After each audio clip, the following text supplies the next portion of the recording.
Монголчуудын уламжлалт цагаан сарын баяр үүссэн түүх. Цагаан сар бол өвлийг өнтэй давж, хавартай хавтаа сайхан залгаж нэг нас нэмсний баяр юм.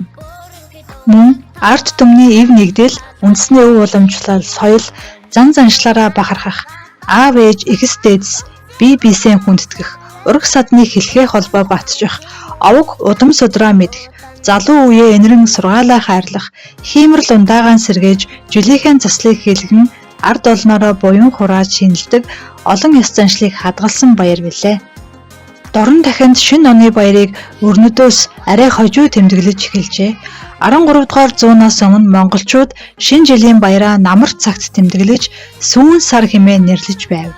13 дугаар зуунаас эхлэн хувь сар буюу цагаан сар гэж нэрлэж заншсан бөгөөд энэ тухай Монголын нууц товчоо Хуаию цагаан түүх зэрэгт тэмдэглэжээ.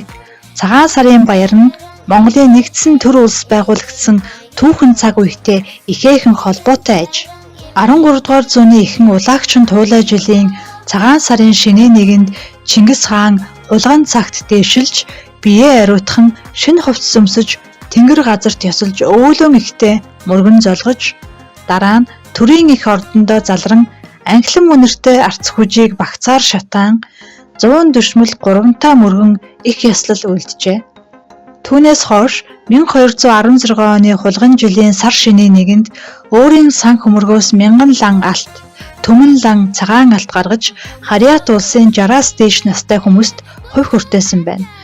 Чингис хаан ийхүү цагаан сарыг төр түмний нэгдсэн их баяр болгож хаврын өр орж үлзий өвчрэлт барс сар гарах цагаар 9 хүлт цагаан тугаа дахиж их хуралтай хуралдуулах болсноос үүдэн Харьяат аймагуудын олон ноёд түшмэд бэлэг хүргэн ирж хааны амгалан ирдэг ёсон тогтсон тухай Рашид Адийн тэмдэглэжээ.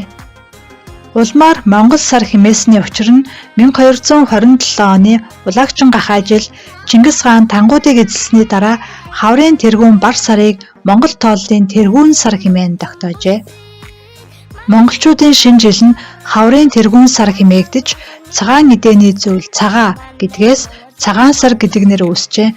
Малчин ардуудын аж ахуйн хэрэгцээ шаардлагаар шинэ жилийг хаврын тэргүүн сарын шинэ нэгэнд тэмдэглэх болсон төдийгүй энэ нь мал сүрэгт маш их халгаатай хатуу ширүүн шуурга шамрахтай өвөл өнгөрч өрн дулаан цаг ирлээ гэдгийг бэлэгддэг ажээ.